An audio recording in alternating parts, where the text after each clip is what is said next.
Welcome in, ladies and gentlemen. Let's get started.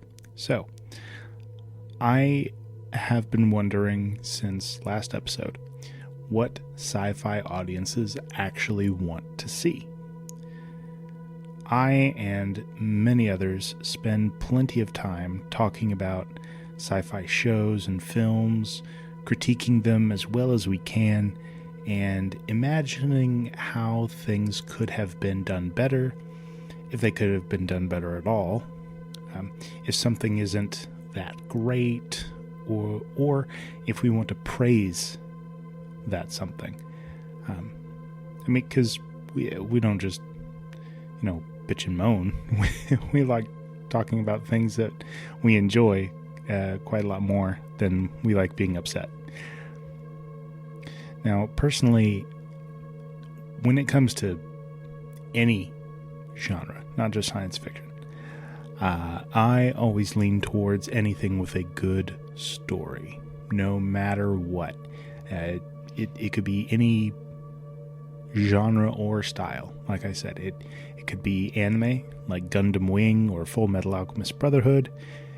It could be a cartoon, like how there are cartoons in Love, Death, and Robots series, or Avatar: The Last Airbender. It could be black and white, like The Twilight Zone. You get the picture. As long as there's a substantive story out there, which is oddly debated today on what exactly goes into a story of any substance and how that substance is measured. But this leads into the question of, what do sci-fi going audiences actually want to watch?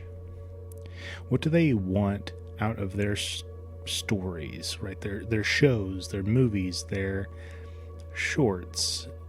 I mean, we could go into books, comic books, graphic novels, but just for now, shows and movies. Because there are there's a good difference between all the other mediums, but are there some general aspects or tropes, commonalities that are desired from general audiences, or interests? I mean, are they a collective, or are they so spread out that we can't really nail down an exact answer? Well, we can look in a few places to try and parse that together. Firstly, I did some quick polling on Discord, asking some of those same questions, and I got a few answers that ranged from, of course, being very silly to cogent and serious.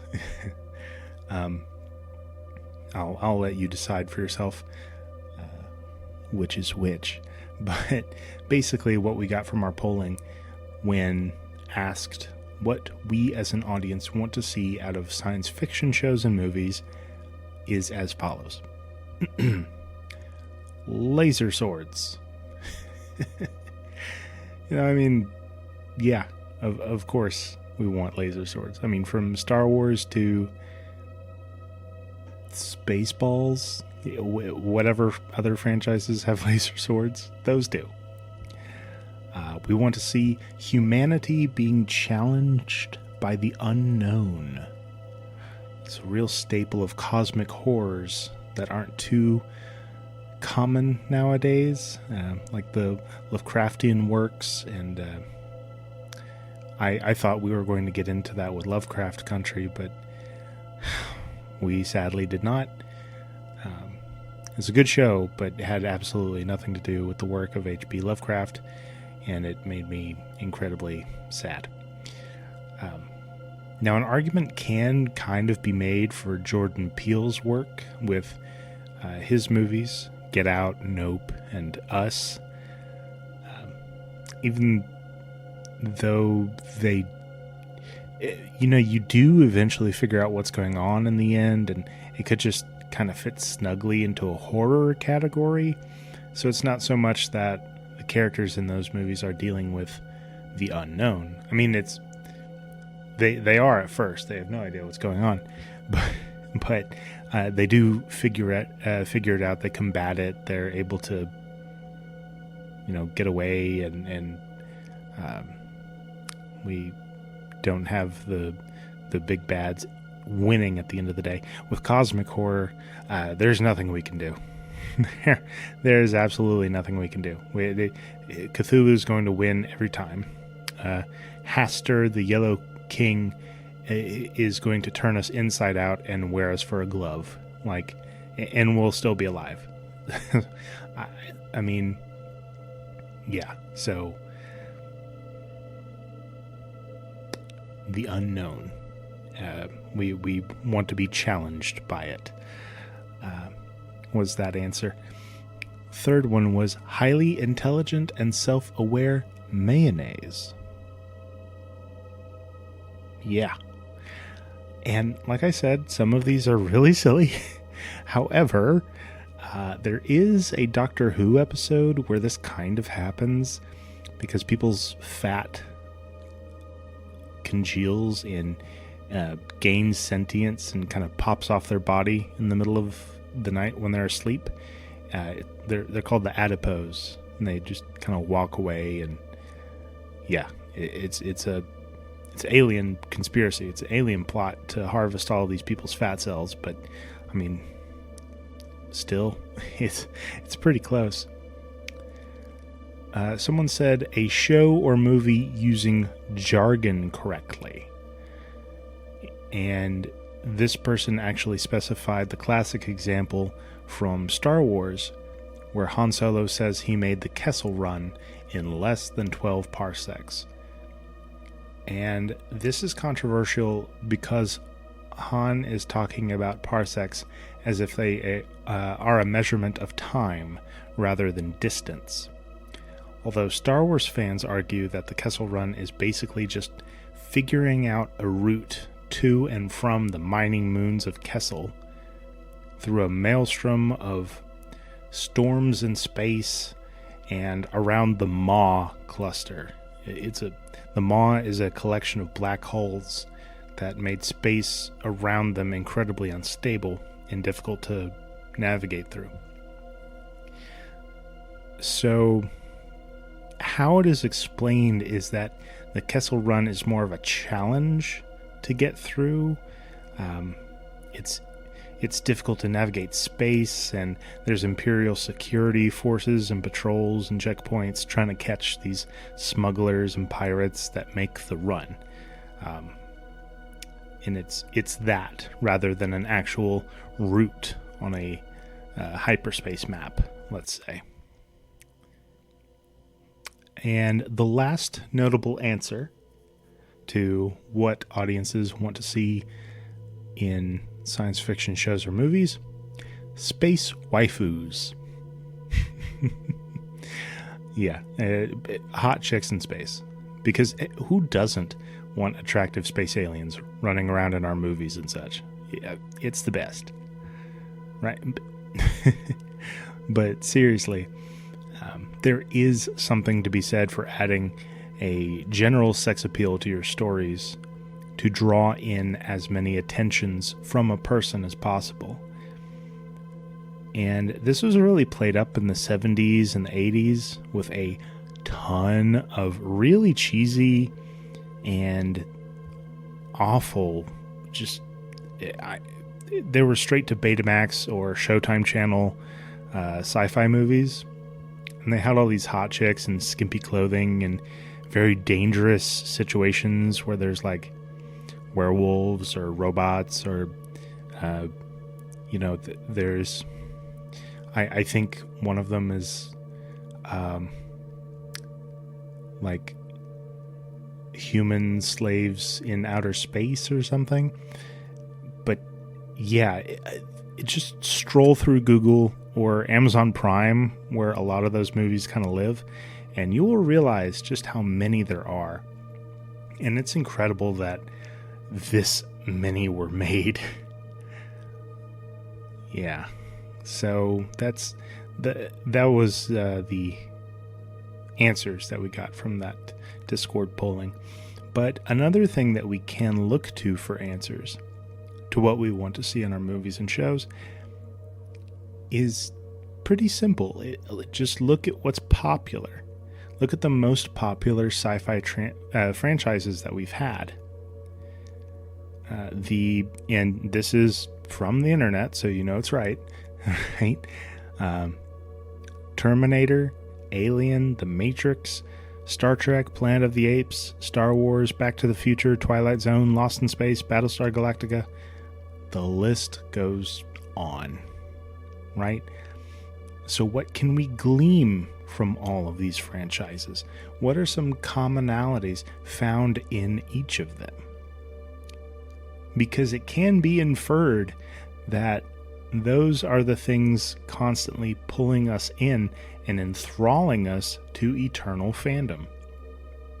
If you went and saw the Terminator movies, chances are you're going to go see the Back to the Future movies. Right? If you watched Battlestar Galactica, either the original version or the reboot, it's more than likely that you're a fan of Star Trek or Stargate, something along those lines. Warehouse 13, Eureka, Sanctuary, any of those straight to Sci-Fi Channel shows. I mean, you just are usually, but it's not something that people think on too often. They just kind of roll with the assumption. But I think the chief common denominators found in each of these franchises are that they have action, comedy, and thrills that are based in pseudoscience. Right? It's this kind of we're going to shoot first and explain on the way kind of deal. And we're going to leave a ton to the imagination along the way. There are a small amount of essential, intriguing characters at first, and we meet more gradually along the way that kind of fit into the story. There's usually one or two that are super sympathetic, or there's this secretly dastardly villain that's intent on betrayal, and one of those two is going to die somewhere. We have really good and memorable sound scores, and those things kind of generally define all of those franchises mentioned earlier. And with most of these, there are incredibly memorable lines of dialogue, like, "I'll be back," or "Get your paws off me, you damn dirty apes," or how about, "The Force will be with you," or "So say we all." Each franchise has some kind of phrase or a moment or a line of dialogue that they just stick with audiences for one reason or another. And the storylines themselves are usually not that complicated. Also, there's an evil empire and the main bad guy's your dad. Got it. There's a race of evil robots intent on human destruction, and you have to outwit and beat them in order to save the human race. Okay. Actually, that one covers a surprising amount of these franchises. the race of evil robots. It's either one of those or someone futzed with the timeline and did some kind of wonky time travel irresponsibly, or there's some kind of demon or alien shenanigans going on. So, what do we like? I think it can be boiled down to keeping storylines simple at first, and then ladling more and more layers to the story without overwhelming, don't do too much too quickly. And there's no huge exposition dumps. Unless something really cool is also happening at the same time, right? Like a robot invasion or a spaceship battle. Then it kind of becomes Shakespearean, because the most important thing becomes the dialogue, not necessarily what's happening, because the dialogue is going to highlight whatever is happening, right? If we have that, and then there's bad guys that are super cool and memorable, I think the movie or show will work out beautifully. And the villains are a big part for me. I've always loved the villains in sci-fi. They're my absolute favorite. And that's kind of transitioned to me liking villains and basically everything else. They're always so cool. But yeah, more aesthetic interests and choices can be made on behalf of the audience as to what they like. But I mean, ask any sci-fi fan if they like one of the big stars, be it War, Trek, Gate, Ship Troopers. They're going to say yes to at least two of those. But we can all circle back to what draws us into science fiction badassery in the first place. Easy to follow storylines, memorable and menacing villains, good stories that make sense. And sure, there's going to be plot holes or, what if scenarios that pop up all over the place, and you can easily criticize anything to death these days. But the best in the biz will be able to make it through all of the annals of scrutiny with the least amount of damage done. Are the most beloved. That's why we have Star Wars and Star Trek conventions. Why franchises like Terminator or Matrix or Alien, they never seem to die. They're always getting additions and reboots and spin-offs. Because put simply, these shows and movies are what defined an era of kick-ass sci-fi for generations, even still to this day. And yeah, that is all I have for today, guys. Thank you so much for popping back in.